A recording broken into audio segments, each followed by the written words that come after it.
Hello and welcome to Pi Circle. Today we will be discussing an important topic relevant to present day situation of COVID-19, anxiety. Now imagine a situation where a person is about to attend a meeting or an event where he has to deliver a lecture. Now before that situation, his heart starts pounding up. He might have a feeling of perspiration.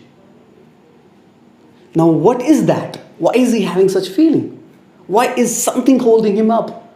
The disassociation with his body. One may call this as an anxiety. But wait a minute. How about this? A person facing a beast. And under such circumstances, the same sensations will occur. His heart starts pounding up, and he may run from the situation, and which might actually save his life. Now, the same sensation, but different outcome. How do we describe it as an anxiety now? See, at one time, we may also experience anxiety. Anxiety is very common. So is it a disease? Or a mental disorder? Or is it just a general feeling or sensation? If these feelings consistently happen and affect or hinder our daily life cycle, we may call them as an anxiety. So now how do we define anxiety? So anxiety is an increased arousal that is associated with or because of the irrational fears or the fears or the apprehensions that something wrong may go up. So, as we see, anxiety manifests in various forms. It can be in the form of generalized anxiety disorder, it can be in the form of panic disorder, OCD, or PTSD. What is generalized anxiety disorder? In generalized anxiety disorder, a person feels chronic state of worriness and tension without any provocation. Then, panic disorder. In panic disorder, there is sudden and repeated panic attacks in a short interval of time without any external provocation or without any external stimulus or without any external environment present. There can be cues that's there because of some irrational thoughts or some particular event there, but at that particular moment there is no stimulus, there is no environment present that can induce it. After this, there is OCD, obsessive compulsive disorder. Obsessive compulsive disorder happens with people who have continuous, intrusive thoughts, recurrent thoughts. So, for example, there's a person who consistently washes his hand. Why does he do so? Because he feels there are germs on his hands. So, in order to avoid that thought, they always try to do a behavior, and the behavior is washing their hands. In the same way, there are people who think that they might have left the door open or might have left the gas open, so they consistently check on those things. So it's a kind of behavior, OCD. Then there is other behavior, that is PTSD. There is other anxiety. It's also so PTSD is also a kind of anxiety disorder. In this, it happens generally with people who have gone through some traumatic events. For example, death of a beloved one, or they have gone through some accident, or went through some disaster like floods, earthquakes. So in those people, there are some different forms of ways in which it exists. Like they relive those moments. For example, after a year of a loved one being dead, generally those people feel same kinds of emotions that they felt during that time. Also, if there are certain moments, for example, there's an accident and the person again sits in a car and rides, so he feels those kinds of anxious thoughts, or those kinds of moments, flashbacks come back into his life. Or there can be a total denial, wherein a person denies everything. He feels numbness, he denies that any threat exists, or he denies that any bad thing happened to him. So he has that numbness, or you can say emotional numbness in him that exists. How to identify anxiety or symptoms of anxiety? Well, it varies from person to person. It also depends upon the nature and the magnitude of the threat. Broadly speaking, symptoms of anxiety are classified into two categories: physical and psychological. Among physical, a person having an anxiety level from mild to moderate, for those persons, an hormone called adrenaline will be released, and because of that, a person will have an experience of tremors. A person may also experience perspiration, muscle tension. But for anxiety level, a person having an anxiety level in the range of severity, for those, hyperventilation, where a person is breathing heavily, will happen. And because of that, the carbon dioxide level in their blood will go down, and which may lead to chest discomfort, numbness in hands, and dizziness. But for psychological symptoms, there might be irritability, poor concentration. A person might have irrational fears or dread, insomnia. These are the psychological symptoms.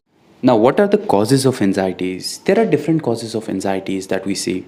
It can be genetical. For example, you might get it from your mother or your father. It can be an early childhood experience. It can be an overprotective parents, wherein you get that protection during your childhood. Every time you do something, your parents are there for you. It has been seen that the brain circuitry of people who are suffering from anxiety disorder, the brain circuitry which controls threat perception, is different, is something in ori as compared to the person who have normal brains. So also there is a part in the brain, amygdala, which detects threat. It has been seen that in people with anxiety disorder, it's overactive, and it detects threat when there is no threat present in the environment. If a person is having an anxiety in its severe stage, the possible recommendations for them is to go through the therapies. So one of the common therapy includes CBT, cognitive behavior therapy, where the thoughts and the beliefs of a person are changed or modified. A professional therapist sits with the person who's having an anxiety, tries to identify the behavior and the thoughts of a person that are causing him to be anxious, also that are hindering his growth. A professional therapist helps him to identify the productive worries and the unproductive worries. Another therapy is behavioral therapy. So not facing a problem, a person having an anxiety, if he is not able to face the problem, he is not facing the issue, then he is not going to get through it. So what we do in this therapy, a graded exposure of the problem is given to that person, so that he may learn how to cope with it. For example, in the classical conditioning, for example, a person might have been bitten by a dog in his early childhood. And now he is so fearful of dog that whenever he sees the dog, he becomes so anxious, he starts perspiring, or even he changes the way. So now, in behavioral therapy, what we do, we'll give him a graded exposure. Slowly and steadily, we will expose him with dog, so that he may know this experience, and this experience of him will help him to cope with this threat. So this was the behavior therapy. So there are other therapies also, but these two are the common ones. There are various ways in which we can decrease the symptoms of anxiety. We can decrease the symptoms of anxiety with the help of exercise. As we know, the sound mind resides in a sound body. Also, we need to sleep properly. 7 to 8 hours of sleep. It increases your immunity, it increases your focus, concentration, and make your mind composed. We need to limit drinks that contain caffeine, and if there are people who drink alcohol, they need to stop it. Also, we need to practice mindfulness. Take deep breaths, observe your thoughts without any judgment. See if the thoughts are rational or irrational, but at the same time, don't be judgmental about your thoughts. Just acknowledge that if the thoughts are present, that's okay. If the irrational thoughts are present, that's okay. You don't need to worry about those things. But right now, you just be focused about analyzing those thoughts and acknowledging that the things may be out of your control. Like, for example, today it's COVID-19 situation all over the globe, and no one is in control of this situation. So in the same way, you need to think about things that are out of your control and leave it to your fate.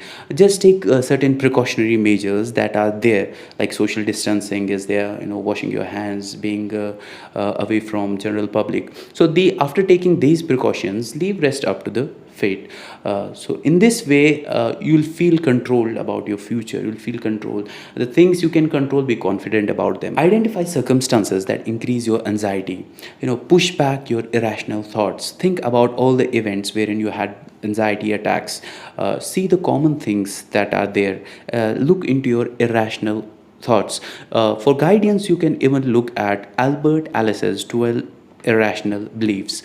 In that, Albert Ellis, he has given clearly about what are the different kind of irrational beliefs that we might have, and at the same time he has written a substitute rational behavior that we must have. So look into those 12 irrational beliefs and see if you have anyone. Forgive yourself, have purpose in life, and work for that purpose. As we know, these are the testing time for the whole humanity.